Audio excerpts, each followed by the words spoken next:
دیہات میں نماز کا سلیبس ہوتا ہے. بہت اعلیٰ لفظ صاحب، بہت اعلیٰ، بہت اعلیٰ. حضور نے فرمایا مرو اولادکم الصلاۃ وہم ابناء 7 سنین. تمہارا بیٹا جب 7 سال کا ہو جائے تو اسے نماز کے لیے کہو، نماز کے لیے کہو. کہے گا تم پاگل یہ اگر تو خود نمازی ہوگا،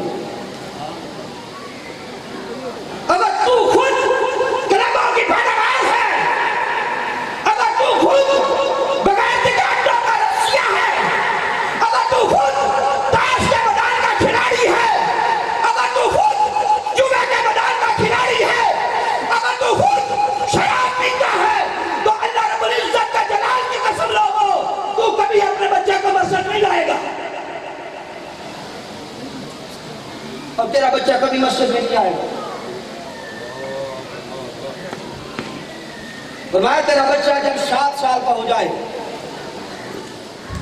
مرو اولادکم الصلاۃ وہم ابناء 7 سنین، اس کی تربیت کا، اسے ABC کا سلیبس نہ سکھا، انگریز کا پٹھو نہ بنا، اس کی آنکھوں میں گنبد خضرا کے مکین کی تصویریں سجا. اسے نماز کے متعلق کیا ہے؟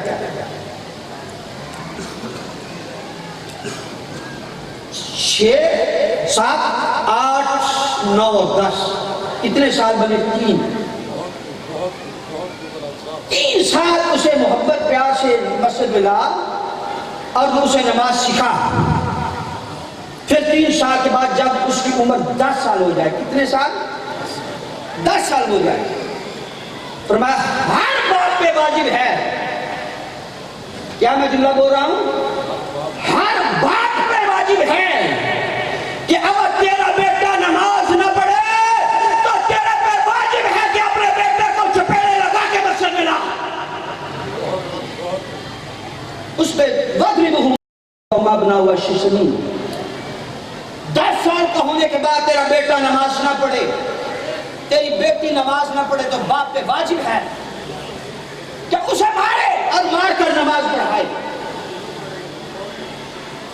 اپنے اپنے گریبان میں جان کے کہ ہم نے کبھی اس بات پہ اپنے بیٹے کے کان کھینچے کہ ظہر کے سجدے قضا ہوئے، عصر کے سجدے قضا ہوئے،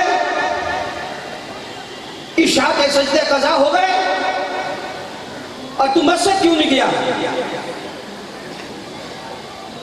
لیکن ہم نے اس بات پر اپنی اولاد کے کان نہیں کھینچے، لیکن اس بات پر ضرور کھینچے ہیں کہ تو سویا رہا اور تو سکول کیوں نہیں گیا؟